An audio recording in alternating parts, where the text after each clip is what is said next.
volta com o contraditório. Estamos recebendo hoje o Baré, presidente da Associação dos Municípios do Estado de Goiás, prefeito de Bom Jardim, pessoa bastante conhecida, líder da municipalidade. Seja bem-vindo ao nosso programa. Obrigado, Tarzan, Walter Lee. Prazer meu estar aqui com vocês nesse programa de extrema importância que leva a todos os goianos informação precisa que discute a atualidade daquilo que nós vivenciamos aqui no Estado, no Brasil e no mundo. Eu me sinto honrado de estar sendo ladeado por essas duas personalidades aqui do Estado. Tarzan de Castro, que é uma figura extremamente representativa no meio político, Walter Lee, que é uma figura extremamente representativa, um comunicador nato e que representa os comunicadores do Estado de Goiás muito bem. A Associação Goiana de Municípios se sente honrada de estar com esses notáveis nessa bancada. Muito obrigado. Eu vou começar perguntando ao prefeito Baré, presidente da AGM, Associação Goiana dos Municípios, qual é realmente a situação dos municípios goianos e brasileiros? Existe uma crise profunda ou tem muita gente chorando desnecessariamente? Walter, sua pergunta ela é uma pergunta que você representa muitos brasileiros e muitos goianos, né? Os munícipes indagam, será que de fato falta dinheiro, ou falta gestão, ou falta planejamento? O que está acontecendo com os municípios brasileiros e com os municípios goianos neste momento por que passa o Brasil por uma crise sem precedentes? De fato, contra números e contra dados, não há argumentos que possam contradizer a veracidade dos fatos e dos números. Os municípios brasileiros, eles vêm, ao longo dos anos, assumindo uma carga de responsabilidade muito grande. O modelo de federação que nós temos no Brasil, ele foi um modelo criado na Constituição de 88 e que naquela oportunidade os municípios ganharam bastante autonomia. Os constituintes, eles de fato fizeram um papel extraordinário na Constituição de 88. Os municípios brasileiros ganharam autonomia econômica, autonomia legislativa e ganharam espaço na federação.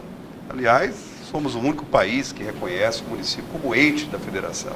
E muitas obrigações também, muitas obrigações, né? E isso vem acontecendo paulatinamente. Paulatinamente. Né? Ao passo que os municípios foram inseridos no contexto da federação como ente federado, com as suas respectivas autonomias e responsabilidades, ao longo dos anos, todos os governos federais, todos eles, sem exceção, devido a circunstâncias também que pairavam sobre o Brasil, sobre a economia mundial, e principalmente a partir da década de 90, com a globalização, foi desencadeando medidas que os governos foram criando através de medidas provisórias, e as medidas provisórias elas passaram a ser bastante utilizadas pelos governos federais, e nesse contexto de crises econômicas, financeiras, problemas conjunturais de economia, problemas de centralização de arrecadação por parte do governo federal, foi trazendo aos municípios brasileiros um arcabouço de obrigações que não foi acompanhada, ou seja, descentralizou as responsabilidades, os governos, a União, os estados,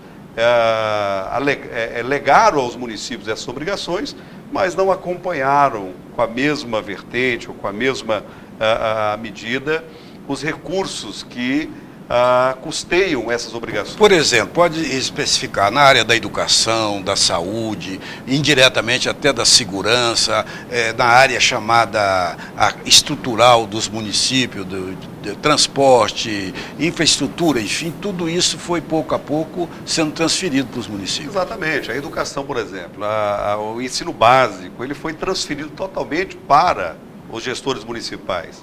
E o ensino médio, que é de responsabilidade do governo do Estado, e o ensino de terceiro grau, que é constitucionalmente de responsabilidade do governo federal, só a transferência das obrigações do ensino básico, da educação, sobre os municípios e a metodologia com que foi calculado os recursos a ser transferidos para a educação, eles se demonstraram ineficientes, porque ao longo dos anos, o valor do custeio do ensino, ele subiu muito mais do que o valor repassado pela União. E o outro exemplo prático disso é os pisos salariais, né? Recentemente nós tivemos aí uma ampla discussão com relação ao piso do magistério. Houve um aumento substancial, mais de 89% de aumento nos últimos 10 anos. Que é justo, mas faltou o dinheiro. Eu percebo, Tarzan, você assim, parafraseou muito bem. Há uma justiça a ser feita ainda com os educadores no Brasil. O nosso prefeito, eu faço questão de dizer isso, os prefeitos não são contra o piso dos professores. Nós não somos contra que os prefeitos ganhem bem, pelo contrário, tem que ganhar bem sim. Agora, o que nós não podemos é fazer a conta para que outros paguem. E isso vem acontecendo na União. A União vem transferindo, por meio do Congresso Nacional, as responsabilidades aos municípios brasileiros, aos estados, mas não tem um equilíbrio consensual, com clareza, com verdade, com veracidade, transferir os recursos para fazer custeio frente a isso. E o que nós queremos é, de fato, que os professores ganhem bem, que a educação evolua, mas nós precisamos fazer um pacto da verdade. Quanto que se tem de dinheiro, quem é o ente que tem a obrigação para gerir isso, e se de fato tem recurso suficiente para fazer a gestão da qualidade do ensino que nós queremos. E isso precisa estar patente para a sociedade e também haver um diálogo mais próximo com os entes federados. No Brasil não há conversação entre os entes federados. A União toma decisão unilateral, o Congresso Nacional, na sua grande maioria das vezes, é lienente ao governo federal, acaba fazendo aquilo que é determinado no Congresso. Por vezes o Estado também não conversa com mais frequência com os municípios. Então, numa federação onde as competências são compartilhadas, é preciso também compartilhar as ideias, os projetos. Precisa haver uma conversação, havendo planejamento e havendo parâmetros definidos. Nós vamos descentralizar essa ação, mas, por outro lado, temos que acompanhar os recursos necessários. As prefeituras, os municípios, na realidade, é a base da sociedade, onde o cidadão vive, onde as pessoas vivem, onde as pessoas precisam estudar, precisam ter saúde, precisam ter casa para morar, precisam ter lazer, precisam ter cultura. Tudo acontece no município. E a divisão de tributos, ela é absolutamente contrária a esta lógica natural. Qual seria uma alternativa? Seria uma reforma tributária profunda, um novo pacto? Agora mesmo surgiu o problema aí das dívidas das prefeituras com a União, que em alguns casos inviabiliza completamente. Parece que está tendo uma solução. Qual seria a opinião sua sobre essa questão? Se precisa fazer. Eu sempre tenho defendido que no Brasil, antes de qualquer reforma, nós precisamos fazer um pacto da verdade. Nós vamos fazer um pacto da verdade, para que essa reforma ela não seja fatiada, para que ela seja uma reforma estrutural, para que ela seja de fato uma reforma que ela vem no cerne da questão, para que a gente possa buscar na iniciativa privada a metodologia de gerenciamento que as transnacionais, que as empresas de sucesso, até a micro e a pequena empresa, utiliza no seu gerenciamento da rotina do dia a dia para fazer frente às suas metas, para alcançar as suas metas. Então nós precisamos primeiro ter uma visão holística da federação. A Federação Brasileira está de cabeça para baixo, a pirâmide está invertida. Você disse muito bem, Tarzan. É no município que as coisas acontecem. O problema é que os municípios ficam à margem da discussão daquilo que de fato interfere diretamente na vida do cidadão e da cidadã. Nós falamos tanto de qualidade de vida, nós falamos tanto de um Estado para todos, nós falamos tanto de políticas de governo que possa universalizar os serviços públicos essenciais à vida da cidadania. Mas essas retóricas, elas não são acompanhadas de um planejamento estratégico que visa atuar na causa e não no efeito. No Brasil, nós temos a mania de querer sempre atuar no efeito e não na causa. E as empresas agora, de sucesso sempre os prefeitos têm muita força com os parlamentares, porque o deputado federal, o senador e o estadual, ele depende muito da base da sociedade. Os prefeitos usam a força que tem para pressionar o parlamento, tanto os estaduais como o parlamento nacional, para que haja realmente uma mudança nessa lógica cruel contra os munícipes, contra as prefeituras? Olha, Tarzan, eu sou cristão e como cristão tem um ensino do apóstolo Paulo que diz o seguinte, que a pregação vem pelo ouvir. Vem pelo ouvir. E nós temos usado dessa ferramenta, nós temos pregado isso para os prefeitos. Os prefeitos precisam entender a força que tem. Lamentavelmente tem uma fábula do elefante amarrado de cipó. E hoje eu percebo isso. Lamentavelmente, os prefeitos são mais de 5.560 prefeitos em todo o Brasil. Os prefeitos representam uma força eleitoral muito forte, nós representamos a necessidade da sociedade e nós é que estamos mais próximos do judiciário. Nós somos cobrados pelo cumprimento da lei. Respondemos com muita frequência ações judiciais. Há uma judicialização, há uma prefeiturização dos serviços públicos, mas os prefeitos não compreendem isso. Lamentavelmente, os parlamentares aprendem a articular essa fragilidade dos prefeitos com emendas parlamentares, com promessas não executadas, e muitas das vezes o Congresso Nacional, ele desconhece o Brasil e governam muitas das vezes para o corporativismo, para os interesses do capital, e não tem essa radiografia real da necessidade de fazer as mudanças estratégicas. Um exemplo disso são justamente leis que são votadas no Congresso e que prejudicam diretamente as administrações públicas municipais.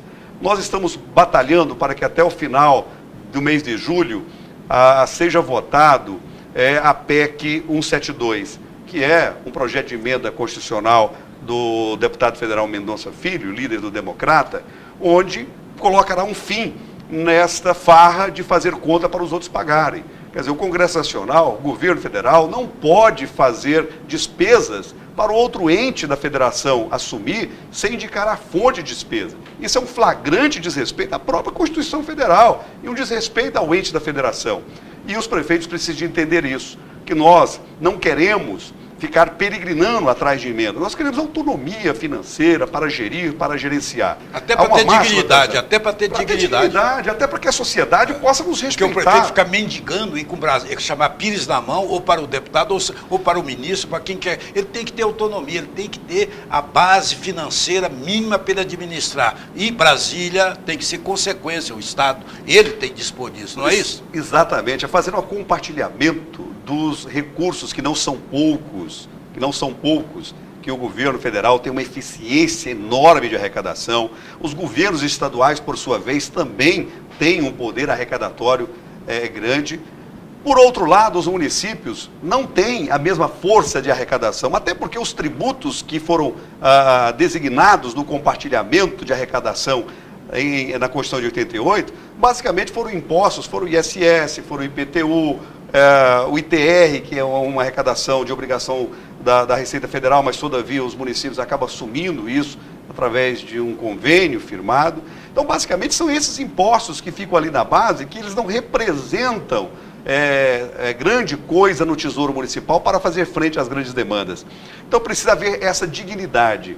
Agora, o que a gente percebe é que a União, por manutenção do poder, o Congresso Nacional, comunado com o governo federal, quer que os municípios continuem enclausurados na dependência, porque se torna um projeto de manutenção de poder. É muito mais fácil eu dominar aqueles que, de certa forma, são subjugados pela necessidade, do que eu dominar pelo campo das ideias, porque a partir do momento que os municípios tiverem autonomia financeira, tiverem liberdade financeira para poder fazer gestão e ofertar aquilo que a sociedade quer e ter um índice grande de satisfação do munícipe em razão do bom gerenciamento desse gestor, naturalmente, muitos dos parlamentares que estão aí não se reelegerão, porque aí sim, com autonomia, com liberdade, o munícipe, o gestor, ele terá muito maiores condições de escolher o seu representante no Congresso Nacional, não pela dependência, não pelos favores prestados, não pelo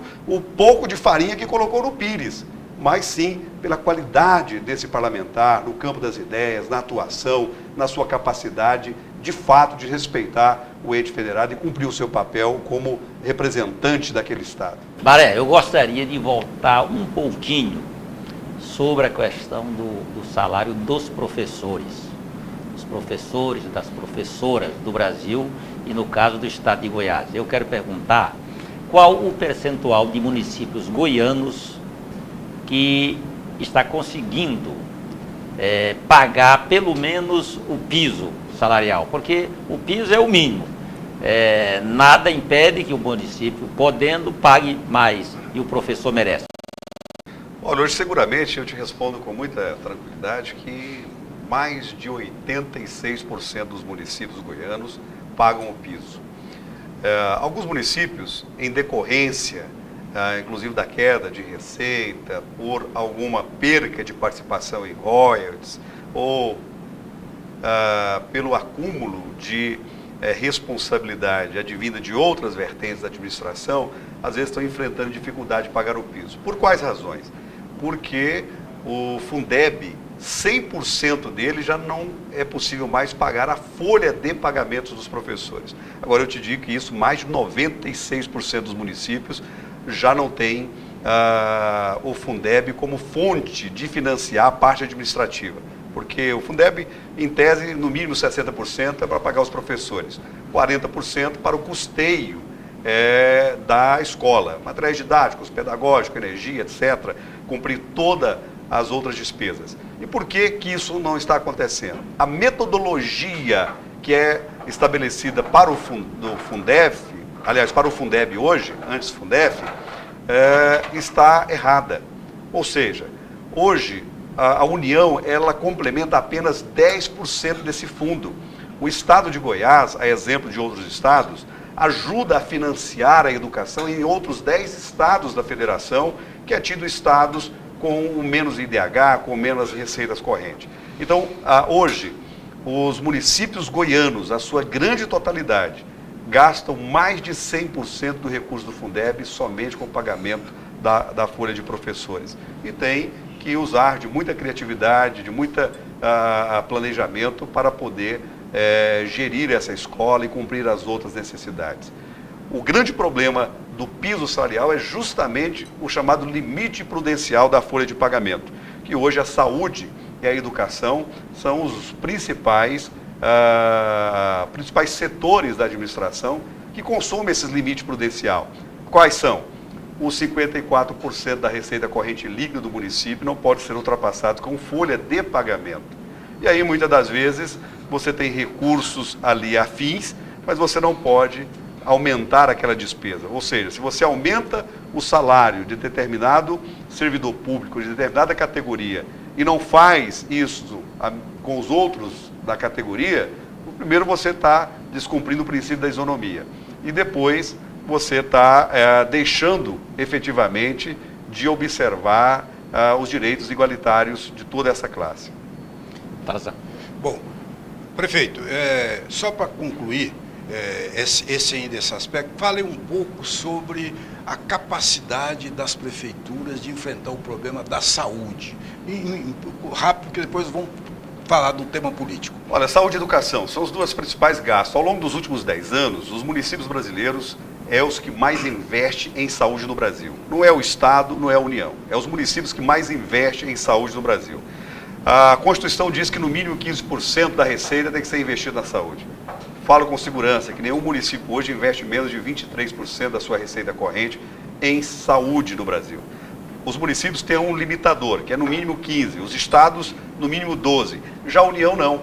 A União, a emenda constitucional 29, que trazia esse limite também de gasto da União, o governo modificou a emenda constitucional 29, o seu texto original, e lá diz o seguinte: olha, a União vai investir o mesmo valor que investiu o ano anterior, mais o acréscimo da economia do ano subsequente. E, lamentavelmente, o Brasil vem apresentando um índice de recessão, de regressão no crescimento econômico. Isso significa dizer que a União investe menos em saúde no Brasil do que a Argentina investe no seu país, que é muito menor do que o nosso. Então, imagine a dificuldade que os prefeitos têm. Precisamos reverter isso. Saúde e educação estão sendo subfinanciados pelos municípios. E isso tem se tornado uma carga sobremodo pesada, que lamentavelmente interfere nos outros serviços essenciais da vida e da cidadania. Mas agora está havendo uma reforma política. O que poderá a reforma política? O que o senhor espera como presidente da AGM que essa reforma possa fazer para resolver essa questão aí? Mais uma vez, aquilo que eu volto a dizer. Não existe boa reforma se não tem se a verdade não impera. Verdade que liberta. E, lamentavelmente, a reforma política que nós vimos no Congresso Nacional, foi muitas discussões, se esperava que fosse avançar essa reforma política, naquilo que, de fato, todos nós somos comuns em acreditar que é o cerne da questão. O cerne da questão não foi discutido. Se fez reforma para dizer quantos anos de mandato o prefeito tem que ter, se fez reforma para dizer se a pessoa jurídica ou a pessoa física pode ou não fazer doação de campanha, quanto pode e quanto não pode. Não fez uma reforma estrutural, limitador de partido, questões ideológicas, com mais clareza de participação popular, o voto distrital, que eu acho que seria, no meu ponto de vista, seria fundamental para equilibrar as forças e os poderes de todas as regiões. Pelo menos o distrital misto. Pelo menos o distrital misto, pelo menos ele. Eu acho que isso trazia maior equilíbrio de representatividade. O senhor acha que isso já é impossível? A essa altura já não se cogitará mais desse tipo de reforma? Voto distrital, esses pontos que o senhor está expondo? Eu não diria impossível, mas esse sentimento que a gente sente no Congresso Nacional. Eu pude participar de algumas sessões, eu tive nas comissões que estavam debatendo a questão da reforma, e a gente não percebe esse sentimento nem por parte da Câmara, nem por parte do Senado. O que nós percebemos é a pergunta que para entre os parlamentares. Isso vai interferir na minha reeleição? Eu vou ter dificuldade de me reeleger? Mais uma vez, se legisla por causa própria. Então, a grande reforma que esse país teve, e a história mostra, não só o Brasil, mas todos os países, foi a reforma que nasceu do povo, a reforma de baixo para cima. Essa reforma que tem que existir. Então, eu penso que todas as reformas importantes passará pela revolução. Toda revolução que parte do povo, das massas, ela acaba tendo algo significativo, estruturante na história do Brasil. E, lamentavelmente, nós não vimos isso. Não é possível um país como o nosso ter mais de 26 partidos políticos, todos querendo fundo partidário. Faz uma reforma política, não diminui o número de partidos, pelo contrário, aumenta a participação do fundo partidário. Já virou até motivo de gozação nas praças, partidos de aluguel. A gente escuta isso nas esquinas. Mas é isso. É uma vergonha. Não é? Quantos líderes de partido, pseudos líderes partidários, que não discutem com a sociedade, que não participam dos movimentos sociais, que não participam do contexto que a política realmente tem que se pautar, que é o Estado para o povo. Então são líderes que aparecem no período político para negociar espaço na televisão, espaço no rádio, para espaço para legenda, para fornecer legenda para A ou B que está oportunistamente sendo indo para a política. Então, eu não vejo, viu, Waterly? Resumidamente, a reforma, resumindo, vai ficar para uma outra oportunidade. A reforma política, lamentavelmente, ela não aconteceu. Uma expectativa frustrada, mais uma vez, por parte dos nossos congressistas. E o que nós esperamos é que, pelo menos, o Pacto Federativo, que recentemente nós discutimos isso com bastante amplitude, e eu venho defendendo isso desde 2009, quando assumi a gestão do meu município, e com mais intensidade há cerca de 3 anos, quando assumi a presidência da Associação Goiana, eu tenho dito que é preciso fazer uma reforma urgente no Pacto Federativo, sob pena de um apagão nas administrações públicas municipais. Eu estou dizendo isso desde 2012, quando eu assumi a Associação Goiana de Municípios. Desde 2012 eu venho dizendo isso, sob pena de um apagão nas administrações públicas municipais. E nós estamos vendo esse apagão acontecer agora.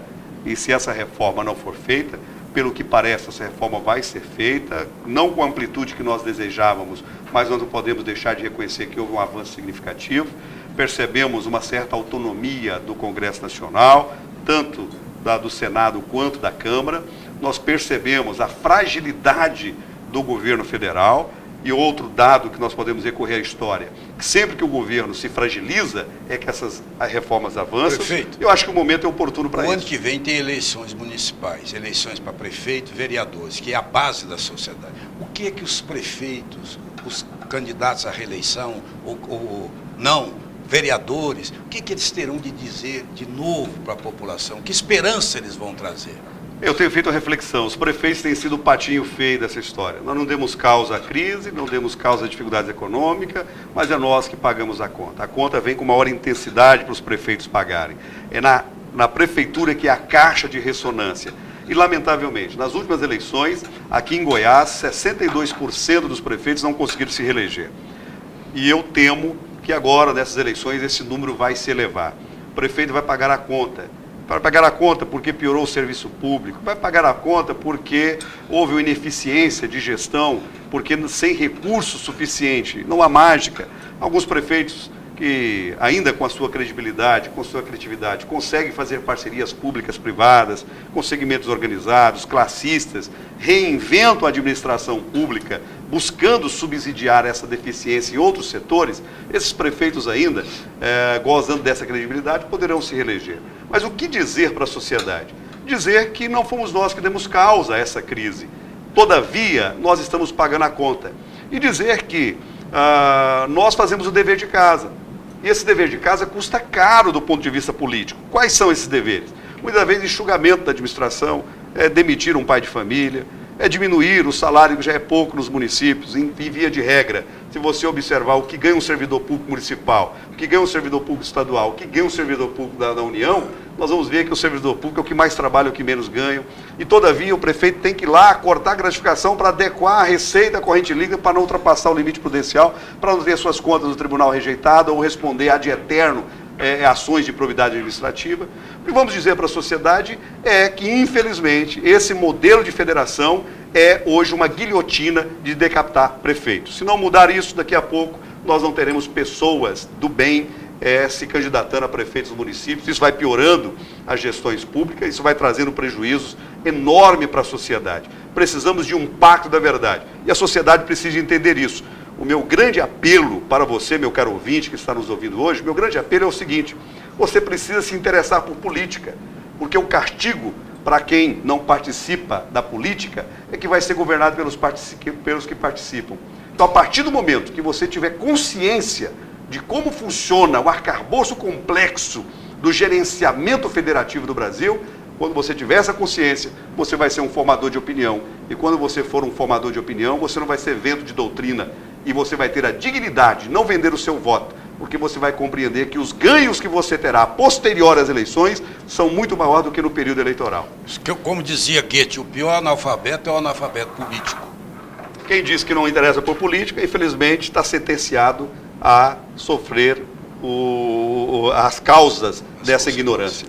Prefeito Cláudio Baré, nosso tempo está se esgotando. Que pena, que pena. Mas você vai voltar aqui outras vezes. Com o maior prazer. Vai ser convidado para vir outras vezes.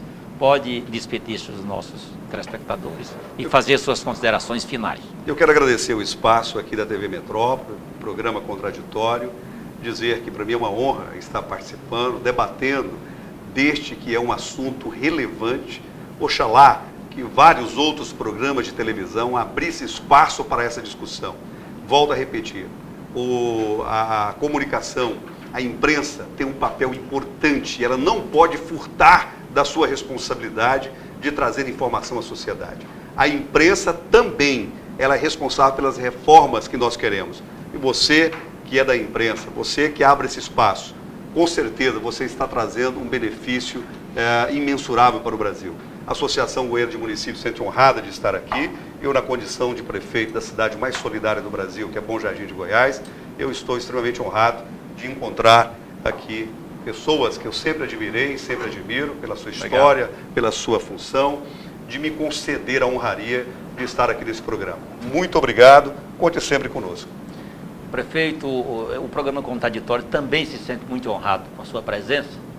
E as nossas câmaras estarão sempre à sua disposição quando, independente até de ser convidado, se achar que quer dar algum recado, nós abriremos sempre espaço aqui para a sua fala. Muito obrigado a todos. Tarzan de Castro. Muito obrigado, telespectadores. Nós estaremos sempre se esforçando no sentido de fazer um programa que haja uma participação, que seja algo em que possa atender tanto as nossas expectativas, como dos telespectadores, com temas que interessam a sociedade como um todo.